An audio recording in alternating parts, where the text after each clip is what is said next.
Hi friends, welcome back to my channel a bookworm aka कीड़ा। जैसा कि मैंने आप सभी से प्रॉमिस किया था कि मैं आऊँगी एक नए बुक रिव्यू के साथ और साथ ही आपको उसकी स्टोरी भी बताऊँगी।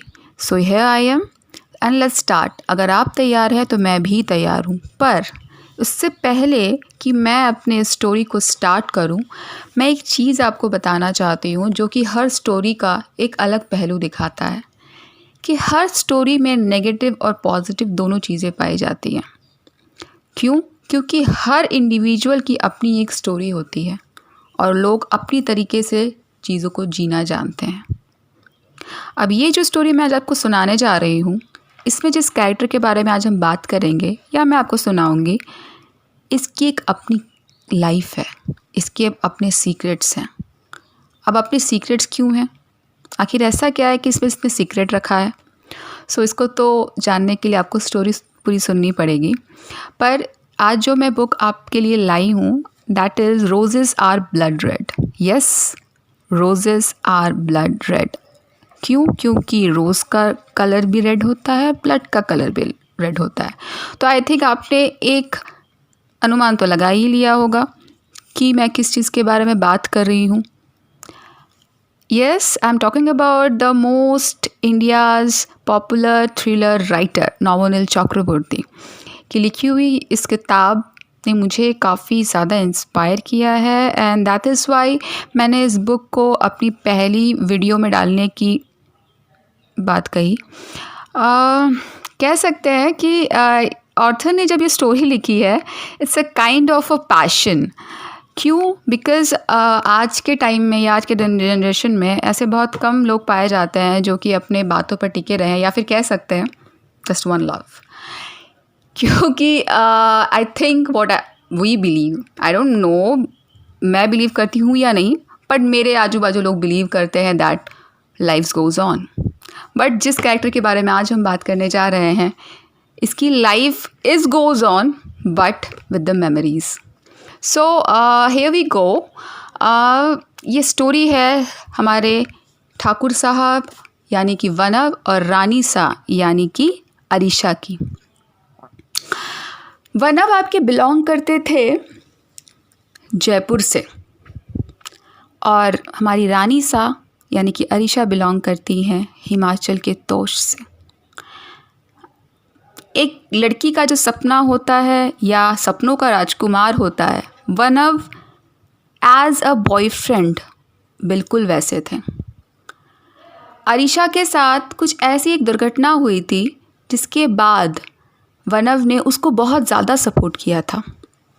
शायद लाइफ के हर मोमेंट पे सब कुछ में उसको सपोर्ट किया था, उसके मेडिसिन से लेकर उसके खाने पीने तक। अरीशा सिर्फ कहती थी और वनव अगले दिन हाजिर हो जाता था। रात को आके चुपचाप दबे पाँव घर में घुस के कब फ्रिज में उसके पसंदीदा ड्रिंक्स रख देना, उसके चॉकलेट्स रख देना, कब घर के सामने आके फूल के बुकेज रख देना। ये एक तरीके का ड्रीम ही हो सकता है, पर ये अरीशा की लाइफ की सबसे बड़ी हकीकत थी। और शायद अरीशा इसीलिए अपने आप को लकी मानती थी कि वनव जैसा लड़का कोई नहीं हो सकता है। और सबसे बड़ी बात, वनव उसको रानी सा कहता था। क्यों? क्योंकि वनव का कहना था, you are my queen of the heart, तुम मेरे दिल की रानी हो। और हमारे जयपुर में कहा जाता है कि रानी जो भी हो वो दिल की ही होती है, या रानी सा हमारे दिल से ही होती है। इस बात से यानी कि हमारी अरीशा रानी सा की बात से या उसकी लाइफ से उसकी फ्रेंड प्रज्ञा काफ़ी ज़्यादा इंस्पायर थी।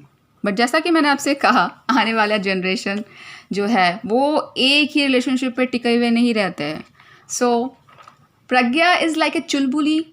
वो थोड़ी सी चुलबुली थी और वो हमेशा अपने रिलेशनशिप्स को बदलती रहती थी, जिससे हमारी रानी सा थोड़ी सी गुस्से में रहती थी। बट उन दिनों प्रज्ञा की लाइफ में कोई एक ऐसा आता है जिससे सही में प्रज्ञा को सच्चा प्यार हो जाता है। और क्योंकि उसके घर वाले मानते नहीं हैं तो प्रज्ञा सोचती है क्यों ना मैं इससे भाग के शादी कर लूँ, और इस प्लान के बारे में वो हमारी अरीशा को बताती है। प्रज्ञा चली तो जाती है, पर यहाँ आता है एक बहुत मेजर ट्विस्ट, क्योंकि दुर्घटनाओं के बाद अरीशा की मेमोरी लॉस हुई थी और अरीशा को कुछ भी याद नहीं था। जो बातें उसको वनव समझाता था वो वही समझती थी। और सबसे बड़ी बात, अरीशा स्टोरीज लिखती थी अपनी डायरी में, हर एक इंसिडेंट को मेंशन करती थी। लेकिन कभी कभी उसे कुछ कन्फ्यूजन्स होते थे। उसे ऐसा लगता था जैसे कि वनव उसको जो बातें बता रहा है और उसकी डायरी में जो पिछली कुछ चीज़ें लिखी हुई हैं वो दोनों चीज़ें मैच नहीं करती हैं।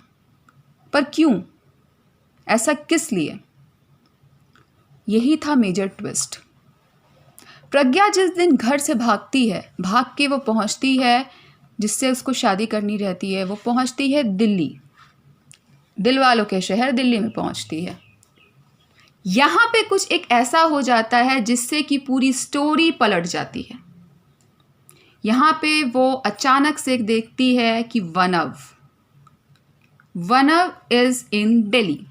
अब ये समझ में नहीं आता है कि वनव दिल्ली में क्या कर रहा है, जबकि उसके तो या तो हिमाचल में रहने की बात है या फिर उसके कैंट में रहने की बात है। यहाँ मैंने आपको एक बात नहीं बताई, वो ये कि वनव एक आर्मी सर्जन है, यानी कि of course he has to stay in his cant, यानी कि अपने आर्मी हॉस्पिटल में रहना उसको पड़ेगा। हर बार वो जब भी अरीशा को मैसेज करता था वो यही कहता था, या तो मैं जयपुर में हूँ या तो मैं अपने कैंट में हूँ। बट इस बार हो गया कुछ दूसरा। देख लिया प्रज्ञा ने। प्रज्ञा को वहाँ पे थोड़ी सी कन्फ्यूजन महसूस हुई कि ऐसा क्यों, वनव यहाँ पे क्या कर रहा है। प्रज्ञा और उसका हस्बैंड दोनों मिलकर वनव का पीछा करते हैं। तो देखते हैं कि वो एक बहुत ही पॉश इलाके में, दिल्ली के इस पॉश इलाके में जाता है और एक अपार्टमेंट में घुस जाता है। यहाँ पे पता लगने पर लगाया जाता है कि यहाँ पे एक लड़की रहती है। अब वो लड़की कौन है? अगर वनव सही में अरीशा से प्यार करता है, उसका इतना ख्याल रखता है, तो वो लड़की कौन है? तो मैं आपको ज़रा सा उसी अपार्टमेंट में ले चलती हूँ। तो उस अपार्टमेंट में जो लड़की है उसका नाम है समीहा। एक तरह से आप कह सकते हैं कि वो कहीं ना कहीं हमारे ठाकुर साहब यानी कि वनव की पेशेंट है और उसका ख्याल वनव रखते हैं। वहाँ पे हर चीज़ उसकी पूरी करते हैं। पर इन दोनों का रिश्ता कोई नहीं जानता कि इन दोनों का रिश्ता क्या है, क्योंकि अक्सर जब भी वनव वहाँ पे पहुँचता है तो वो जाके एक रिकॉर्डर चलाता है और उस रिकॉर्डर में सिर्फ एक आवाज़ आती है कि ठाकुर साहब आई एम कमिंग, और वनव की खुद की आवाज़ आती है, रानी सा जल्दी आइए। आखिर ये रिकॉर्डर वो क्यों बजाता है, किस लिए? अब वनव ये देखता है कि आखिर उसका पीछा कर कौन रहा है, क्योंकि वनव प्रज्ञा को बहुत अच्छे से जानता था। तो अचानक से उसको ये समझ में आता है कि कहीं ना कहीं प्रज्ञा उसका पीछा कर रही है। अब सबसे बड़ी बात यह है कि वनव को पता कैसे चला कि प्रज्ञा उसका पीछा कर रही है? Here's the twist.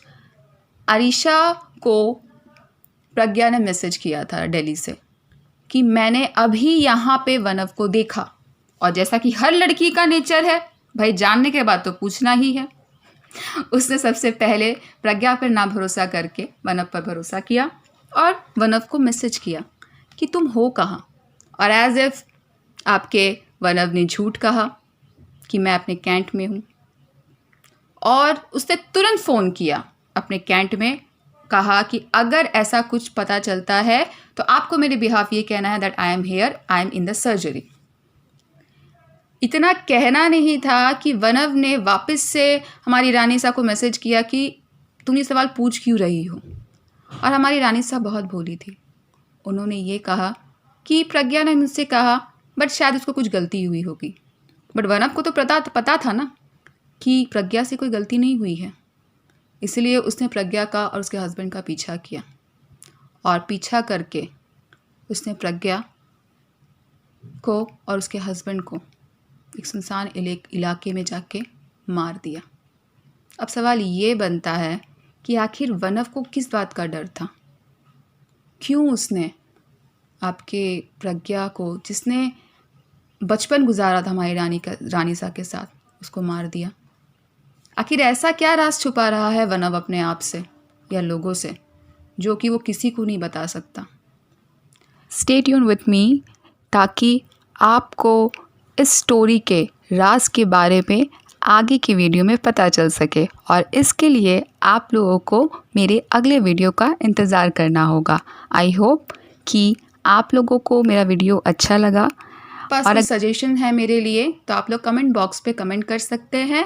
Even though अगर आप चाहें या आप चाहते हैं कि मैं आपकी भी कोई स्टोरी लोगों तक पहुंचाऊं, तो आप अपने स्टोरी को मुझे बता सकते हैं, ताकि मैं उस स्टोरी को लोगों तक पहुंचाऊं। क्योंकि कभी कभी ऐसा होता है कि कुछ स्टोरीज़ लोग अपने पास छुपाते हैं, लोगों को बताना चाहते हैं पर बता नहीं पाते हैं। So who knows, may be I help you all. को मेरा वीडियो अच्छा लगा तो मैं ये सोच सकती हूँ कि आप मेरे अगले वीडियो का वेट करेंगे। Thank you guys, bye.